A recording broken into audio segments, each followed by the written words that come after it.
Welcome to Medicine Mondays. For those of you who are new to my channel, my name's Herlyne. Please like, comment, share, subscribe, all that great stuff. Put your notifications on. So every Monday, I come to you guys with a healthcare topic that you have chosen. So this week, we're continuing our series with sexual health. And now we're going to combine the two, men and women. We're going to talk about two topics today: contraceptives and stigma on STIs. All right. So I know in my last video, I said we were going to talk about consent and talk about the sex drive as well. But as I was doing the research on those topics, I realized that I want to allocate a lot of time towards consent because it is a tricky topic to talk about, especially with the blurred lines. And so I'm going to actually make another video with that one for next week. So this week, we're just going to focus on STIs. We're going to focus on contraceptives. And we're actually going to do a live this week on Friday. We're going to do a live. We're going to talk about STI stigma, right? I'm going to ask you guys a couple questions to end this video to see what your thoughts are, to get your gears thinking, right? And so please tune in this Friday live. We're going live on IG. So please come, stay tuned, because I have a couple of questions that I need you guys to start thinking about and start answering, okay? So I know in my last couple of videos, I stressed the importance of using condoms, but I know a lot of people who are in a long-term relationships, they don't want to use condoms, but they also want to find methods to prevent them from having pregnancy, right? So I'm going to share a couple of methods that the clinicians in the office I work at Harvard Vanguard actually recommend. So there are 4 types of methods we're going to talk about today. We're going to talk about obviously the common birth control pills. We're going to talk about Depo injections. We're going to talk about Nexplanons as well as IUDs. And so those are the 4 things that a lot of women resort to when it comes to contraceptives. Unfortunately, so much money has gone towards providing birth control options for women and not men because supposedly there's too many side effects for men. And how about women? Because we have weight gain, we have acne sometimes, we have PMSing, we have cramping, we have abnormal uterine bleeding, yet men. Oh, the side effects are tremendous. Birth control should only be on women. So in my opinion, I think there should be some type of birth control pill for men or more research done so they can get an implant or an injection, something, because this thing where women carry the burden is not a thing anymore. We're in 2020. Y'all like to do research, so let's research on our men. No, God! No, God, please, no! No! No! No! So a lot of women resort to birth control pills. And with birth control pills, you take it the same time every single day, right? And because that's going to allow you to have effective protective sex in terms of preventing pregnancy. And so when it comes to birth control pills, there are variety types of brands that have different types of hormonal levels. Some birth control pills actually are meant to help decrease cramping during periods. Other birth controls help with acne, like I said, but a lot of birth control pills, depending on the physician, you want to ask your PCP which is the best for you and your body because of the hormonal levels that each birth control contain. So for women who are a little bit more forgetful and actually can't take their birth control at the same time every day, there are other methods. One of them is the Depo Shot. And so basically you would go to your gynecologist every 3 months and get a shot, an injection form of progestin, which is just a synthetic form of progesterone. And now this mimics progesterone, where it can help with abnormal uterine bleeding and it stops ovulation. Another form of birth control is the Nexplanon. The Nexplanon is an implant that is actually placed under the skin in your upper arm. And so this will actually last for 3 years. So in your 3rd year, you would go to your gynecologist, you would remove it and replace it for another 3 years. So technically, you don't need to take a pill every single day. You have 3 years of good contraception. All right, so the last form of contraception I'm going to talk about are IUDs. All right, so for women who have looked up IUDs, intrauterine devices, if you look at videos, they're kind of scary to watch, right? And so I want to kind of calm the nerves when it comes to this type of form of birth control, because it's really a simple procedure, a simple process, right? And so basically an IUD is this T-shaped piece of plastic that enters the uterus to provide birth control. It releases hormones like levogesтерol. I don't know if I said that word right, and I'm not going to try to say it again because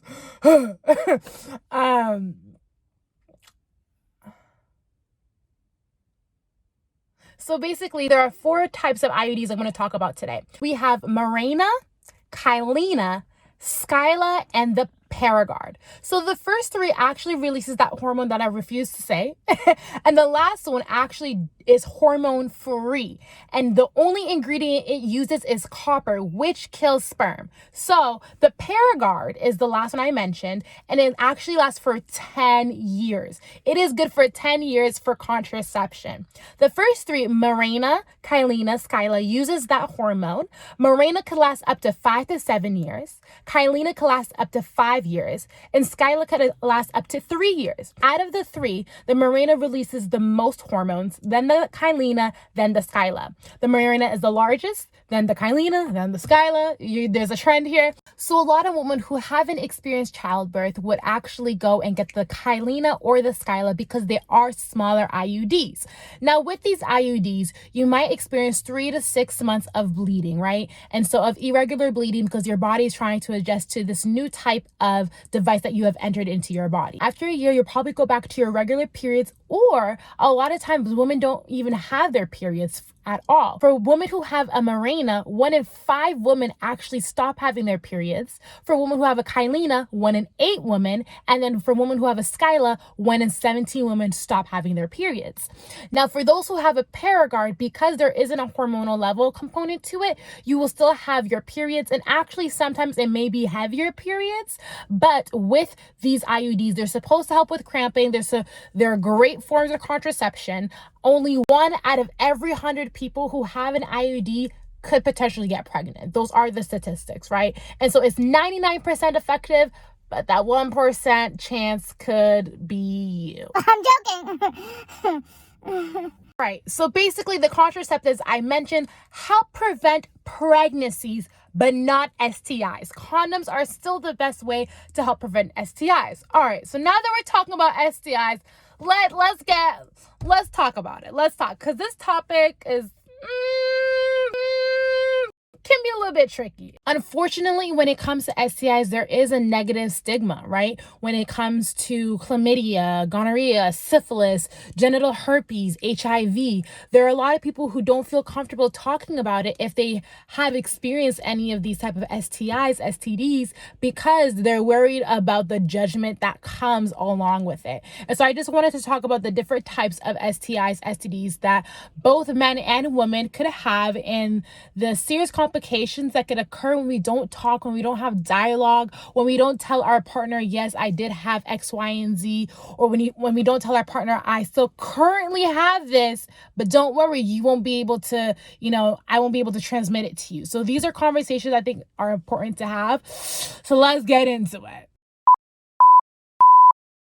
So chlamydia and gonorrhea are the most common STIs that are prevalent right now, right? And so other than HPV that I already spoke about, chlamydia and gonorrhea are really high among teenagers and young adults. And so the issues with chlamydia and gonorrhea is that they can go asymptomatic, right? So a lot of times chlamydia and gonorrhea are actually symptomatic in men. Men will experience some white milky discharge in their penis if they have chlamydia, or they'll experience yellow discharge if they have gonorrhea. They'll also have pelvic pain. They'll have burning and urination. Women will have the same type of symptoms, but vaginal, obviously. And so they'll experience vaginal itching. They'll experience vaginal pain, and they'll experience vaginal white discharge, right? Extreme white discharge for chlamydia, yellow discharge for gonorrhea. The issue is when men don't let their partners know that, yes, I have this type of STI, a lot of women are asymptomatic.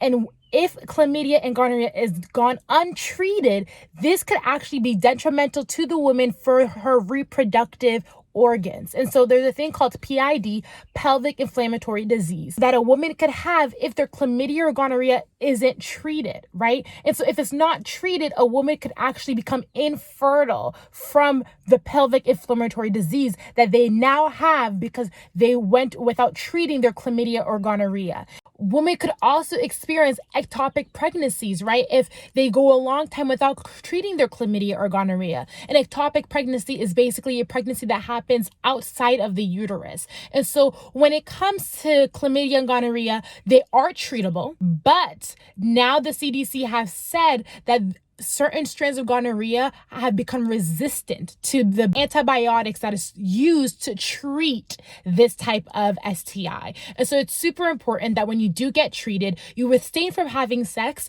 and then you get tested again to make sure that it has left your system, okay? Because you could technically give your partner that STI even though you've been already treated if the particular strain you have is resistant to the medication that your provider prescribed you. So it's super important that if you do have an STI and you do have a partner, you let them know, right? So that they could also get tested.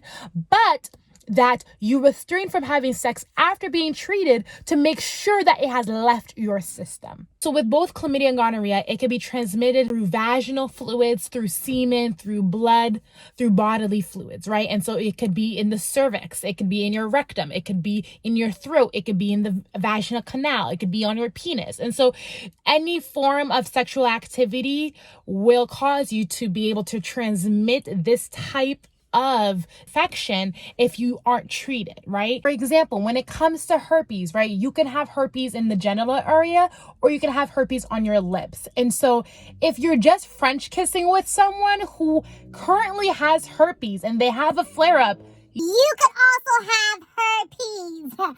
so please guys, let your partner know if you're currently having a flare-up so that you need to back up a little bit because you don't want your partner also to get that type of disease. Now, there is a difference between sexually transmitted infection and sexually transmitted disease. So STIs, right, sexually transmitted infections are usually caused by bacteria, which can be cured by an antibiotic.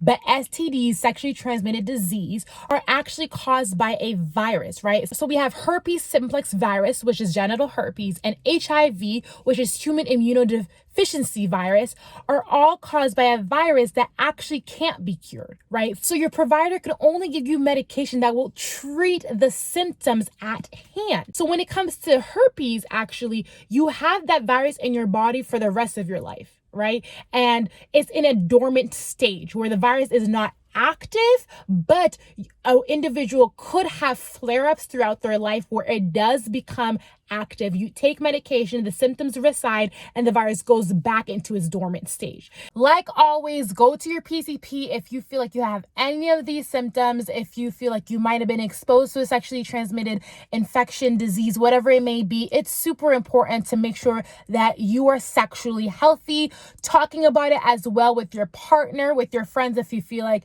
you might have been exposed. And if you are also going to get into a sexual relationship, you should feel comfortable enough to ask your person for paperwork.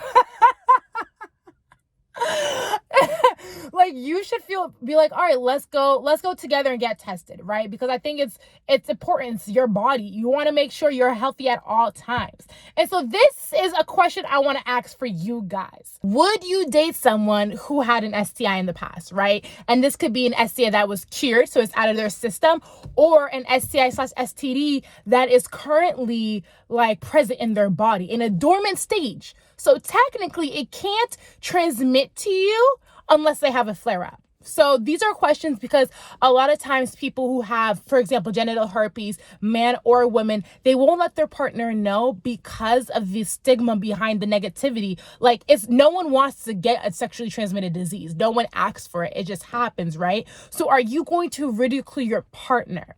Or how are you having dialogue?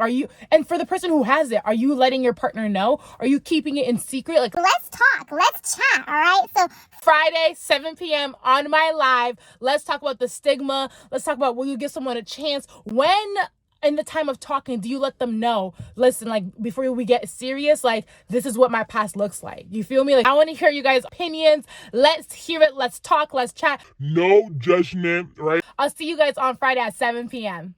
Bye.